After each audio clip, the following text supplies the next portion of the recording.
अस्सलाम वालेकुम दोस्तों, मेरा नाम है अली, मेरे साथ हमेशा की तरह मौजूद है दाऊद और आप देख रहे हैं इस वक्त क्रिकेट लवर अली शो। क्योंकि इसको देखना तो है दोस्तों आज आप लोग से बात करने जा रहे हैं। बात करेंगे जी आज आपके साथ हमारे पास टॉप क्रिकेट न्यूज का सेगमेंट आज आप लोग से शेयर करेंगे।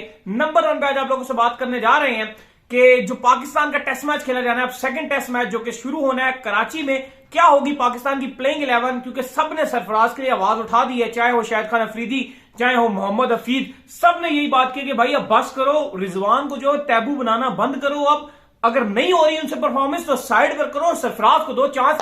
जरा इसके और बात करेंगे और बात करेंगे इसके बाद जो हमारे पास अपडेट आ रही है वो ये आ रही है कि फास्ट बॉलर में रिप्लेसमेंट क्यों नहीं उठाई गई है अभी तक, जब आपके सारे फास्ट बॉलर इंजर्ड हो गए। मोहम्मद अली को आपने रखा हुआ है, मेन फास्ट बॉलर क्यों नहीं आप ले रहे हैं, जरा इसकी पूरी बात करेंगे। तो अगर आप हमारे चैनल पर पहली दफा आए तो चैनल को सब्सक्राइब करें और साथ ही बेल आइकन दबाना।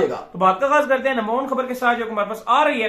दोस्तों इस नंबर 1 खबर आ रही है वो आ रही है जी सरफराज अहमद के हवाले से। तो सब ने जो है वो एक बात करना शुरू कर दिया, चाहे वो शाहिद खान अफरीदी हो, चाहे वो मोहम्मद हफीज हो, चाहे वो इंजमाम हो, सबका ये मानना है कि अब सरफराज अहमद को जो है वो चांस मिलना चाहिए अगले टेस्ट मैच के लिए और रिजवान को जो है बाहर बैठना चाहिए। ये क्या बात होगी कि रिजवान के टीम से बड़े हो गए हैं कि वो बाहर बैठने को तैयार ही नहीं है, या फिर टीम जो है वो उनके नीचे लगी हुई है सारी, यहां तक के कोच तक आपके कहते हैं कि हमारी डोमेन में नहीं आता रिजवान। ये क्या कहानी है, परफॉर्मेंस दो तो रहो। देखो अली, इसमें दो बातें हैं। पहली बात तो ये है कि आपने सरफराज को स्क्वाड में क्यों रखा है। अगर आपने इसलिए रखा है कि खिलाना ही नहीं, तो फिर तो बेहतर यह था कि आप सरफराज को लंका प्रीमियर लीग में खेलने की इजाजत दे देते, वो वहां पर खेलते रहते और डोमेस्टिक खेल रहे थे, वो खेलते रहते, नुकसान भी ना होता। हाँ, वो खेलते रहते और आप किसी जूनियर प्लेयर को ऐसा बैकअप रख लेते।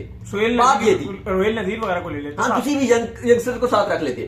दूसरी बात यह है कि अब इवन यंगस्टर को भी अगर आपने रखा होता, किसी भी यंगस्टर को भी रखा होता, तो थर्ड टेस्ट में चूंकि आप पिंडी टेस्ट हार गए, क्योंकि आप मुल्तान टेस्ट हार गए, तो आपको 11 में तब्दीली बनती है, क्योंकि अब वो आपका डेड रबर मैच है।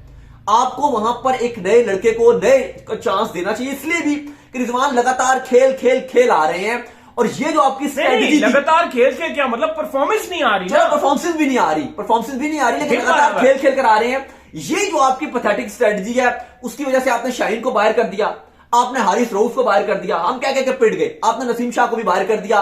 कराची टेस्ट से भी ऑफिशियली तौर पर नसीम शाह बाहर हो चुके हैं।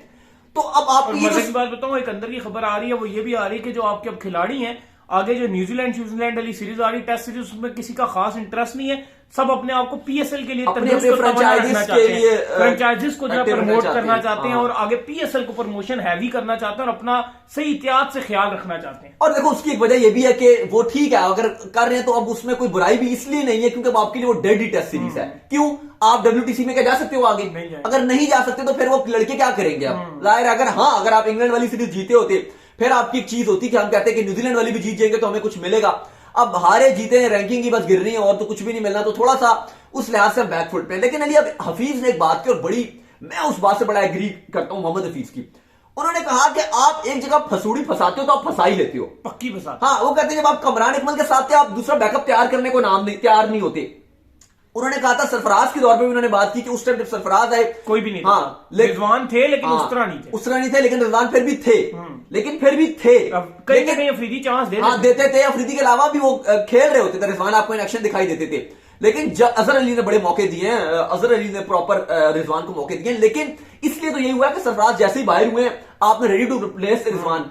लेकिन अब रिजवान की तरफ आप किसी को भी तैयार नहीं, रिजवान तो आने ही नहीं देते किसी को। वही मैं बोल रहा हूं ना, अपने साथ ही रहने दे रहे किसी को। डेड मैच में भी हारिस तक जैसे बंदे को वो ओपनिंग नहीं करने देते T20 में, हाँ, T20 में उसको वो ओपनिंग नहीं करने देते। अब हफीज की बात ठीक है, हफीज ने कहा कि अब रिजवान के बाद तो बिल्कुल भी कोई नहीं आ पा रहा, कि रिजवान के होते हुए आप किसी को मौका ही नहीं दे रही है। खुदा ना खास्ता आप कह लो कि रिजवान को कोई लंबी इंजरी आ गई और हो सकती है जैसे काम चल रहा है, फिर क्या होगा?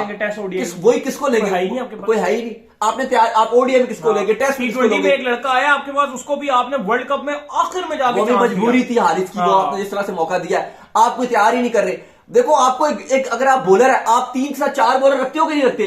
कि शाहीन अनफिट हो गया तो नसीम आ गया, नसीम अनफिट हो गया तो आप किसी और की तरफ निगाह दौड़ाते हो, हसनैन है या बाकी है। बैट्समैनों में भी आपने रखे हुए हैं, मिडिल ऑर्डर में भी कभी कोई गया तो कोई आ गया, तो विकेट कीपर का क्यों नहीं रखा? तो आप रखो ना, साथ तैयार रखो। अब सब बात कर रहे हैं और देखो अली असूली बात यह है कि और मुझे लग रहा है कि कराची में तब्दीली होगी, सरफराज का आना बनता है चाहे वो रन बनाए ना बनाए।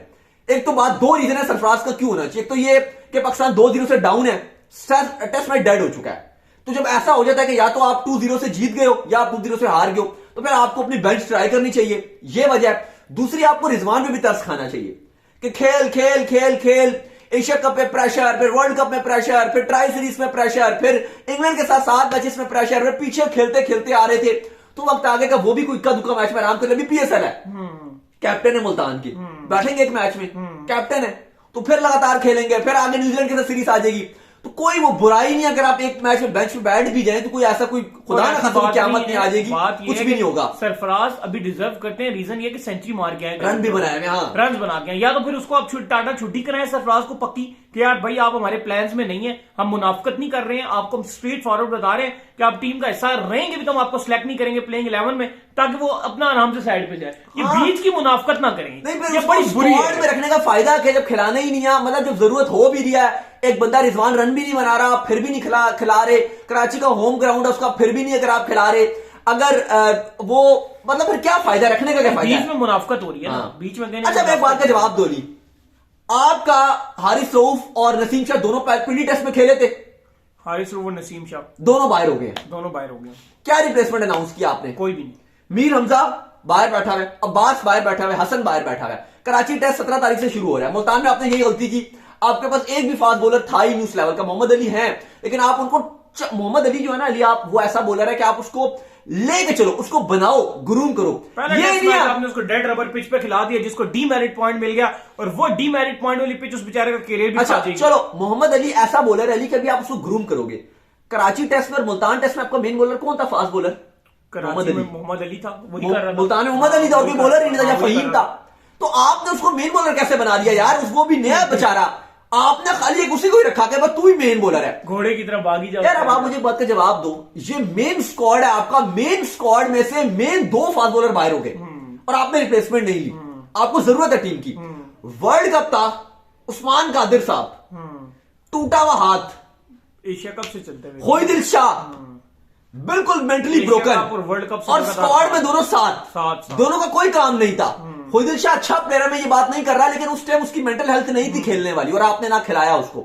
और उस्मान कादिर एक जो स्पिनर है, उसकी जब फिंगर ही टूटी हुई हो तो वो क्या करेगा, फिर भी साथ आपने उसको रखा रिजर्व में, वो लेकर गया, लेकिन जहां पर जरूरत है मेन 11 में खिलाने के लिए, मेन स्क्वाड में रखने की, वहां पे आप खिला ही नहीं रहे, आपने स्क्वाड में नहीं रखा। ना मीर हमजा को बुला रहे हैं, ना अब्बास को बुला रहे हैं, ना हसन को बुला रहे हैं। आई डोंट नो कि क्या स्ट्रेटजी है टीम की, क्या प्लान है। एक मोहम्मद अली लगाया हुआ, वो बेचारा पहली बार टेस्ट में उसको इंट्रोड्यूस करवाया है, और मेन बॉलर बना दिया, और एक ही बॉलर खेल रहा है, वो मेन बॉलर। पता नहीं क्या क्राइटेरिया है, क्या सिस्टम है, मुझे तो सोच नहीं पता चलती इस टीम मैनेजमेंट की सोच ही क्या। फिर लोग बोलते हैं आप क्यों क्रिटिसाइज कर रहे हैं, और मैं क्रिटिसाइज नहीं कर रहे, सवाल पूछ रहे हैं। ये जो सवालों के जवाब है आप बता दें, नहीं भाई सकलैन मुश्ताक बताएं, आकर सवाल का जवाब दें, बाबर आजम आए जवाब दें, या नहीं तो फिर रमीज राजा जो हर बात का जिनके पास सवाल का जवाब होता है वो आ जाए। फिर जो भी टीम मैनेजमेंट करती है वो उनको पता होता है, तो वो फिर आके बता दें सवाल का जवाब कि हसन, अब्बास, मीर हमजा एक भी क्यों नहीं लिया गया, जब आपके 2 प्रीमियम फास्ट बॉलर जिनको आपने 11 में डाला था।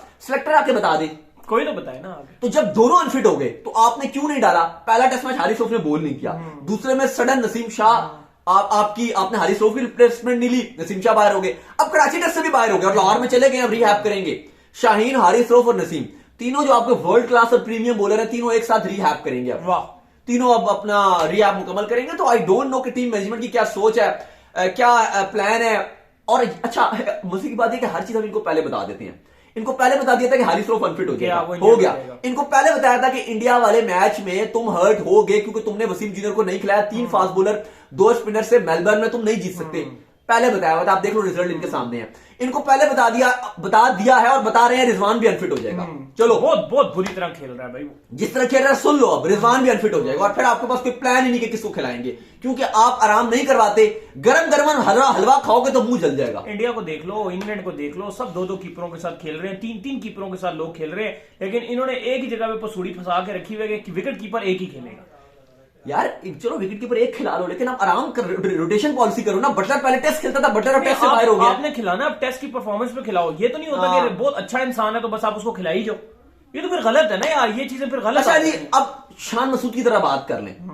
बाबर आजम साहब कहते हैं कि शान T20 का प्लेयर है तो मैं उसको टेस्ट में नहीं खिला सकता। मुझे बताइए कि सारी परफॉर्मेंसेस जिस बेस पर वो T20 स्क्वाड में था वो तो टेस्ट में थी, काउंटी की टेस्ट में परफॉर्मेंस टेस्ट में थी। वो प्लेयर ऑफ द मंथ बना था टेस्ट में। मैं तो उसको T20 का प्लेयर अभी मानते ही नहीं, T20 में वो है ही नहीं। आप मानते क्या नहीं, वो है ही नहीं, वो है ही नहीं। तो आप वो तो टेस्ट का प्लेयर है और ये T20 में, हाँ ओडीआई का वो प्लेयर है, ओडीआई का अच्छा प्लेयर है, जबरदस्त प्लेयर है, ओडीआई में अपने आप को प्रूव करेगा। ओडीआई और टेस्ट का वो प्लेयर है। T20 में बाबर, शान और रिजवान तीनों की एक साथ जगह नहीं बनती, एटलीस्ट इनमें से एक को बाहर होना पड़ेगा। और वो शान चलो बेहतर है तो आप उसको बाहर करो, तीन एक साथ नहीं खेल सकते, बाबर, रिजवान, शान, ये 3 के 11। अब मैं, चलो आप बोलोगे एम ही बोल रहा है, इसकी अपनी सोच है, ये मेरी सोच नहीं अली, ये रिजवान आपके मुल्तान सुल्तान के कैप्टन की सोच है। सही कह रहे हैं। आपको पता है ये खबर हमने दी और आपको सोशल मीडिया में भी चली है बहुत ज्यादा खबर। यार आप यहां से बात करते हैं, मुल्तान आप सुल्तान, यहां पे बात कर लो कि कराची किंग्स में से बाबर को क्यों हटाया गया, मुझे रीजन बता। चलो वो छोड़े बात उसको, लेकिन मैं बात आपसे जो कर रहा हूं मुल्तान सुल्तान की तरह थोड़ी सी बात करें। बाबर आजम जब कराची से जा रहे थे, उनका 2 फ्रेंचाइजी से राब्ता था, तीसरी से एक ऑफर आई थी जो आपकी कोयटा ग्लैडिएटर्स है। लेकिन मसला ये होता है कि कोयटा ने ऑफर की थी और सरफराज ने कहा था जी मैं अपनी कप्तानी छोड़ दूंगा, ये बाबर करे। लेकिन मसला ये था कि जो कराची था वो चाहता था कि अगर हम बाबर देंगे तो एक बड़ा खिलाड़ी है, उसके बदले हमें कुछ चाहिए, ज्यादा कुछ चाहिए। तो कोयटा वो जो मांग रहे थे कराची वाले, कोयटा हमको देने को तैयार नहीं था। लाइक आप जल्मी से देखो तो उन्होंने 2 प्लेयर लिए, मलिक और हैदर अली, 2 लिए। तो कोयटा के हाथ से वो कोयटा इतना कुछ देना नहीं चाह रहा था, बस वो चाह रहा था कि आप हमें दे दे या एक प्लेयर को ले ले। वो बात समझ नहीं आई कराची को। अब आपकी जो मुल्तान थी, मुल्तान ने ये, और बाबर बड़ा इंटरेस्टिंग थे, मतलब बड़ा इंटरेस्टेड थे कि मैं मुल्तान में चला जाऊं। बाबर की जो पर्सनली ख्वाहिश थी वो 2 टीमों के लिए बाबर की ख्वाहिश थी, एक इस्लामाबाद यूनाइटेड में जाने की ख्वाहिश थी और एक मुल्तान सुल्तान में थी। लेकिन मसला यह था कि इस्लामाबाद की टीम क्योंकि फिक्स है और इस्लामाबाद में जगह नहीं बनती थी और कप्तान शराब उनके बड़े दोस्त थे। हाँ वही मैं कह रहा हूं, इस्लामाबाद में जाना चाहते थे लेकिन वो जगह ही नहीं बन रही थी इस्लामाबाद यूनाइटेड में, तो इसलिए वो नहीं जा सके और उनकी कैटेगरीज भी फुल सारी फेल थी, तो मजबूरी थी उनकी। लेकिन ये जो आपकी मुल्तान सुल्तान है, वहां पर कैटेगरी का भी मसला नहीं था, वहां पर जगह बन रही थी। लेकिन रिजवान ने ये बोला और टीम मैनेजमेंट जो थी उन्होंने बोला जी कि अगर हमारे पास आप भी आगे तो हम आपकी भी आगे, क्योंकि शान है, रिजवान है। उन्होंने कहा जी शान, रिजवान और बाबर ये तीनों हम नहीं, राइट कॉम्बिनेशन ही नहीं बनता, हमारा कॉम्बिनेशन नहीं बनेगा, अग्रेसिव क्रिकेट नहीं खेल पाएंगे। हाँ, और ये रिजवान कप्तान है मुल्तान के, ये उन्होंने डायरेक्ट नहीं कहा, लेकिन उनकी टीम मैनेजमेंट ने कहा, तो जाहिर है रिजवान ही मुल्तान को चला रहे हैं ना, मेन कप्तान है, उनको जितवा चुके हैं तो उनकी चलती है। वो चाहे तो बाबर नहीं आ सकते, वो चाहे तो क्यों नहीं आ सकते, लेकिन वो जाहिर है अब वो डायरेक्ट नहीं कह सकते थे, तो टीम मैनेजमेंट के एक ऑफिशियल है उनके थ्रू कह दिया। तो बात तो यही कि उन्होंने कहा जी हमारा कॉम्बो खराब हो रहा है, हम एग्रेसिव नहीं खेल सकेंगे, तीनों एडजस्ट नहीं होते। तो भाई आपने तो अपनी T20 टीम में तीनों डाले हुए थे, रिजवान, शान, बाबर तीनों थे। तो बात यह है कि ये नई जगह बनती है। लेकिन अली अब दूसरा रुख भी देखिएगा ना सिक्के का, शान मसूद की टेस्ट में जगह बनती है। सही कह रहे हो, टेस्ट में जगह बनती है भाई। लेकिन अभी अब शोएब मलिक आए तो उन्होंने साफ साफ बोला है, और आफरीदी ने भी बोला है, उन्होंने कहा शान और अफरीदी दोनों को कराची टेस्ट में खिलाओ।